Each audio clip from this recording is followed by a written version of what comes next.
RFI et France 24 présentent Mardi politique.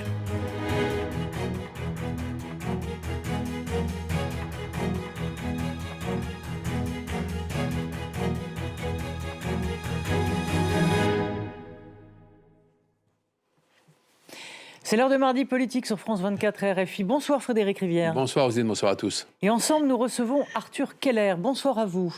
Bonsoir. Alors, vous êtes spécialiste des risques systémiques et des stratégies de résilience. En clair, vous alertez sur les risques qui pèsent à l'échelle planétaire sur les sociétés humaines. Nous avons atteint notre limite, dites-vous, et vous comparez la situation à un cancer généralisé. Alors, je précise que vous n'appartenez à aucune obédience politique. Donc on va développer ces sujets passionnants avec vous et bien sûr on va parler d'agriculture, l'agriculture française et plus largement européenne qui est en crise depuis des mois. Le président de la République a reçu un accueil très chahuté samedi au Salon de l'agriculture. Selon vous, de quelle nature est cette crise de l'agriculture? Est-ce que notre modèle actuel est devenu obsolète ? Il ne l'est pas devenu, il est depuis le départ, on s'en rend juste compte maintenant. Mais en fait, depuis le début, les bases mêmes de ce système ne fonctionnent pas, puisqu'on a un système agricole aujourd'hui, on pourrait dire agroalimentaire, pour être plus large encore, qui est contre nature, c'est-à-dire qui se bat contre la nature, qui cherche à optimiser, à suroptimiser. Mais l'optimisation n'est pas dans la nature. Donc plus on optimise, moins on est résilient. Et on va vers des graves problèmes, à la fois par manque de résilience et parce qu'on se crée de véritables insécurités alimentaires. Quand vous dites résilience, c'est-à-dire Oui. retrouver, le terme de résilience, c'est retrouver son état antérieur ou l'état qui a existé.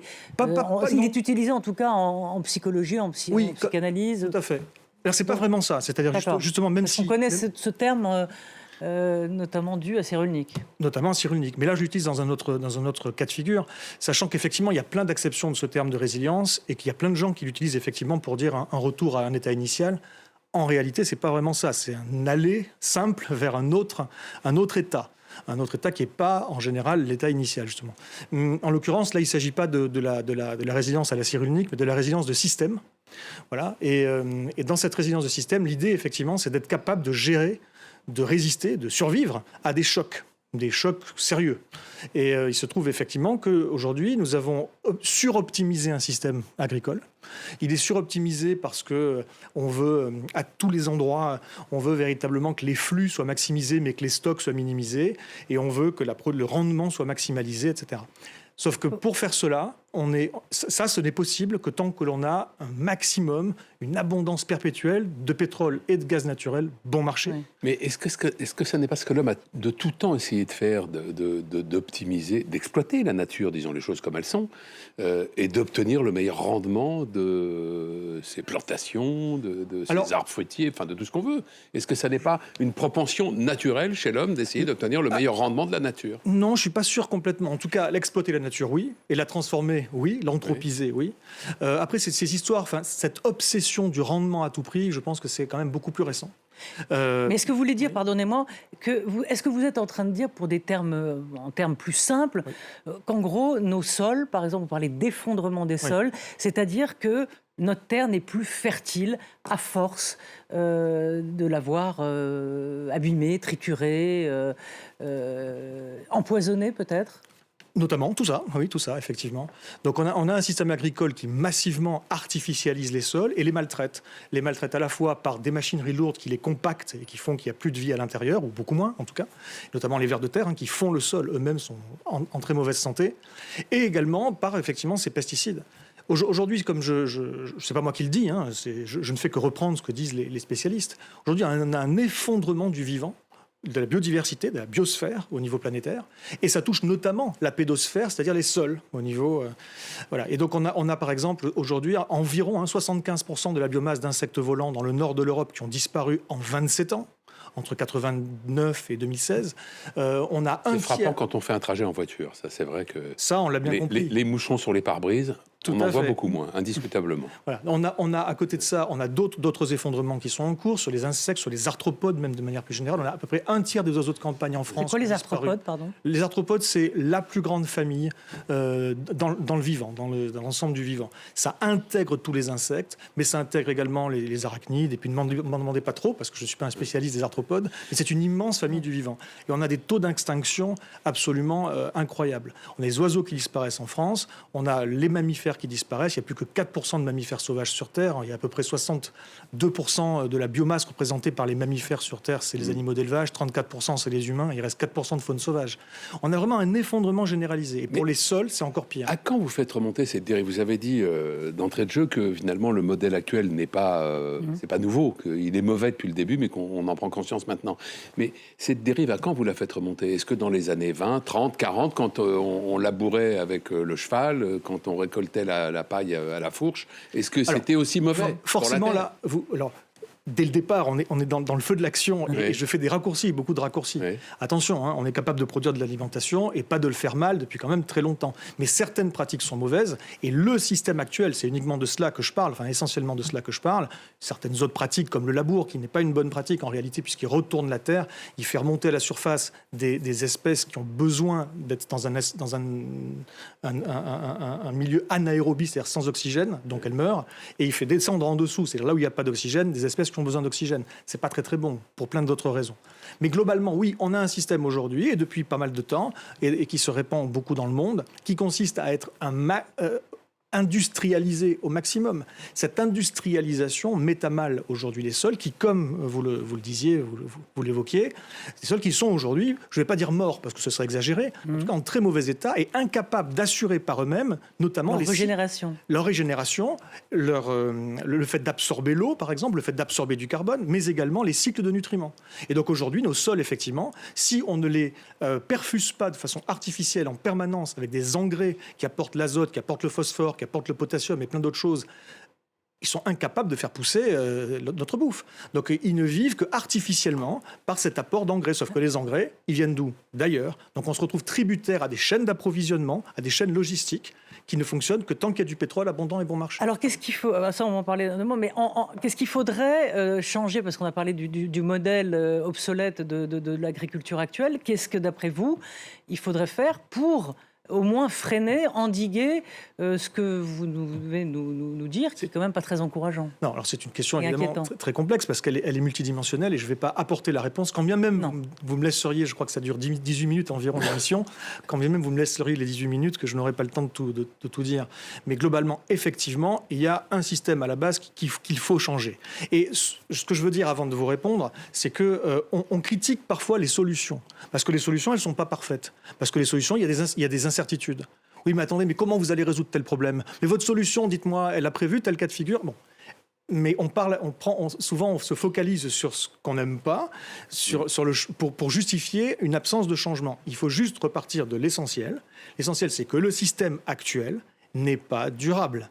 Et donc, il ne durera pas parce qu'il tue les sols, parce qu'il dégrade les sols, parce qu'il fait effondrer la biodiversité, parce qu'il pollue les aquifères, qu'on va avoir de moins en moins d'eau, etc., etc. On a éliminé essentiellement les arbres dans les champs aujourd'hui, alors qu'autrefois, on savait faire de l'agroforesterie et j'y viens, de l'agroécologie qui, selon moi, est le modèle vers lequel il faut tendre. Vous vouliez dire. Est-ce qu'on peut dire, c'est une question en deux temps, est-ce qu'on peut dire, si je comprends ce que vous dites, que d'une certaine manière, il faut remplacer une forme de brutalité dans le rapport à la nature, en matière agricole, par une forme de douceur? On peut dire ça?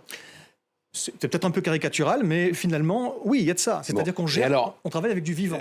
Quand je vous disais question en deux temps, est-ce qu'avec des méthodes donc plus douces, est-ce qu'on peut nourrir la planète dont la population mondiale a quand même considérablement augmenté? Oui, considérablement augmenté, mais on surproduit un maximum. On surconsomme également, pas partout, cela va de soi, mais dans nos pays, on surconsomme. Et en réalité, surtout, on utilise l'essentiel de la surface agricole utile mondiale, environ 80%, pour ne produire que 17% des calories alimentaires qu'on consomme pour la viande. C'est-à-dire qu'on consomme surtout trop de viande, et notamment trop de viande bovine.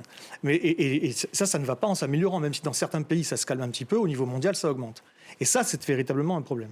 Donc aujourd'hui, oui, on travaille avec du vivant, et quand on travaille avec du vivant, il faut comprendre les équilibres subtils du vivant, il faut comprendre les équilibres écosystémiques. Soit on les respecte, Soit on les crée, on les entretient, on les recrée. Justement, pour cela, on a des outils qui sont des outils, c'est plus que des outils. Ce sont des façons de faire, ce sont même finalement, ce sont des cultures également, qui fonctionnent très bien. Ça a été démontré, redémontré, surdémontré. Et il y a pas mal de rapports, notamment de la FAO, sur la question, mais pas beaucoup de rapports, sur l'agroécologie et l'agroforesterie. L'agroforesterie permet d'avoir des rendements supérieurs à l'hectare. Enfin, excusez-moi, mais il faut Je vais définir en un mot expliquer. agroforesterie, agroécologie. Je vais m'expliquer. Disons que alors, il y a deux choses. L'agroforesterie, on va commencer par cela, c'est mettre des arbres là où il y a les cultures. Alors, c'est pas une forêt, d'accord ? Il y a des arbres dans les champs. Et là, on a un co-bénéfice en réalité. C'est-à-dire que ça pourrait être, par exemple, des arbres fruitiers qui auront un meilleur rendement que s'ils ne sont pas dans le champ. Et le champ aura un meilleur rendement grâce à ce qui vient de l'arbre, notamment les feuilles qui tombent et qui enrichissent, et puis toutes les mycorhizes qui sont dans le sol, enfin bref, des champignons. Ouais. Il y aura un meilleur rendement et de l'un et de l'autre. Donc, faire des rendements supérieurs à ce qu'on fait aujourd'hui, on est largement capable de le faire. Et de surcroît de façon régénérative et qui n'épuise pas le vivant. Le problème, c'est que si vous mettez plein d'arbres, les moissonneuses-batteuses passent plus. Donc, on se retrouve à devoir faire des choses plus manuellement, pas forcément manuellement, mais en tout cas, il y a moins de machinerie lourde. Échelle moindre, oui. Et donc, il faut plus de monde. Plus de monde, ça signifie qu'il faut payer ces gens, et globalement, ça fait augmenter le tarif. Ouais. Mais ça, c'est un problème qu'il faut gérer. C'est pas un problème qu'il faut pointer et dire du coup, c'est pas possible. Non, c'est un problème qu'on peut gérer. Qu'est-ce qu'aujourd'hui les politiques ne voient pas ou n'anticipent pas ? Que puis-je vous dire ? Aujourd'hui, allez. On va faire une généralisation, parce qu'évidemment, ça dépend, ils ne sont pas tous pareils non plus. Mais globalement, la plupart des dirigeants, aujourd'hui, ne prennent pas, d'une manière générale, suffisamment au sérieux la science. On considère que la science, et alors surtout l'écologie est souvent réduite, caricaturée en une idéologie. Mais à la base, c'est une science. Donc, c'est un ensemble de sciences. Donc, non, les publications scientifiques sont aujourd'hui extrêmement claires et c'est juste dommage que déjà, il n'ait pas compris ça. Et l'autre chose qu'il n'est pas comprise, alors ça, si vous voulez, on n'a pas pris en compte encore et on n'a pas pris la mesure de cet effondrement de la biodiversité, de cet effondrement du vivant, de cet effondrement qui est en cours. Ça fait longtemps quand même que les scientifiques nous le disent. On est au début de la 6e grande extinction de masse sur la planète. C'est dingue. Mais à côté de ça, ils n'ont pas non plus pris conscience d'autre chose, qui est la vulnérabilité de nos systèmes de production, distribution, entre les deux, il y a de la transformation alimentaire, et le fait qu'en suroptimisant ce système, on l'a rendu totalement dépendant, comme je le disais très vite tout à l'heure, de chaînes logistiques qui elles-mêmes ne fonctionneront que tant qu'il y a une abondance de pétrole et de gaz naturel par ailleurs, bon marché. Or, cette parenthèse de l'histoire où nous avons eu une abondance de pétrole et de gaz naturel bon marché, malheureusement, elle va se refermer dans le deuxième quart de ce siècle.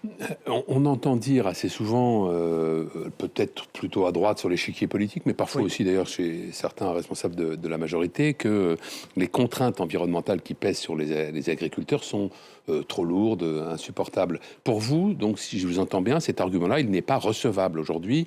Il n'est plus possible de dire des choses comme ça. Non, mais on peut comprendre pourquoi certains le disent, même s'il y en a d'autres ensuite, à la FNSEA notamment, qui instrumentalisent cela pour justifier des inactions ou le maintien d'un statu quo, etc. Mais globalement, on comprend bien que les agriculteurs sont dans une situation qui, pour beaucoup d'entre eux, il y en a qui profitent bien du système. Il y a une toute petite marge qui profite énormément du système. Parce qu'ils captent, c'est les grands propriétaires terriens. Ils bénéficient des aides de la PAC notamment. Notamment. Ce sont les firmes, ce sont même des fonds d'investissement qui s'accaparent le foncier et derrière, effectivement, qui captent la majeure partie des aides publiques. On a également des dirigeants de coopératives agricoles qui ont des salaires de plusieurs centaines de milliers d'euros par an. Tandis qu'ils sont parfois leaders syndicaux. Oui. À côté de ça, on a les 20-25% les plus pauvres, enfin la plupart déjà des agriculteurs qui vivent mal, et les 20-25% les plus pauvres qui sont à 670-700 euros par mois. Oui, il y en a qui gagnent moins que ça même. Ouais. Donc ensuite, ces gens-là ont été pris dans un système qui leur a fait des promesses qu'il n'a pas tenues en général. Un système de course en avant, une course en avant folle, à la sophistication, au productivisme, et du coup au surendettement, parce qu'il faut toujours surenchérir. Un système qui fait que la grande majorité d'entre eux aujourd'hui sont piégés. Ils ne peuvent honnêtement pas changer. Si on ne les y aide pas, et c'est précisément là qu'on a besoin d'avoir une prise de conscience et des vraies prises de position qui sont sérieuses et au service de l'intérêt général de court, moyen et long terme, et pas simplement dans l'intérêt immédiat d'un système, une fois de plus, voilà, avec ces rapports de force qui existent et des gens qui en vivent très bien. Je voulais juste vous dire une chose, c'est qu'il y a une chose qui n'a pas encore été comprise, c'est que ce système, il est insécure. On est dans une insécurité alimentaire, y compris en France. Et il ne s'agit pas d'avoir un problème localisé pendant quelques temps, pendant quelques semaines, quelques mois. Il s'agit bien d'un problème systémique qui fait qu'aujourd'hui, on sait que si ça continue comme ça, si on ne change pas de modèle, d'ici 20 à 30 ans, on va avoir des pénuries alimentaires en France, pour des raisons de biodiversité qui s'effondrent et pour des raisons de rupture logistique. Mais des ruptures logistiques durables, parce que c'est pas juste un problème, une petite crise qu'il va falloir gérer. Exemple. C'est la fin d'une ère. Ouais. Ben, l'exemple, c'est celui-là, c'est la fin d'une ère. C'est-à-dire que nous sommes sur le point, d'ici 10, 15, 20 ans, nous verrons exactement la vitesse à laquelle ça va, je l'ignore, mais c'est pas moi qui le dis, ce sont les spécialistes. Nous sommes sur le point de sortir de cette ère du pétrole, des hydrocarbures abondants et bon marché. Et ça va tout changer. Ça va changer toute la logistique. Et donc, ça va changer l'organisation de ce système. Aujourd'hui, on a un système qui fonctionne comment ? Déjà, pour manger, il faut quoi ? Il faut des intrants qui ne sont pas produits en France, qu'on importe.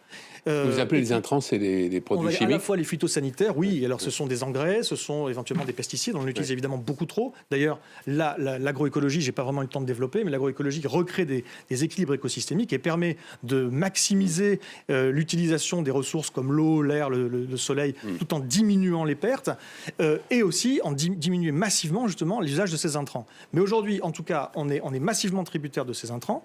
Et donc, on a besoin également des aides de la PAC, sinon le système s'effondre. On a besoin de pétrole bon marché. On a besoin de machines qu'on ne sait plus réparer par nous-mêmes tellement elles sont sophistiquées. Et si elles cassent, il faut qu'il y ait la pièce qui vienne des États-Unis ou d'Asie ou la mise à jour logicielle, sinon on n'est pas capable de faire fonctionner le truc.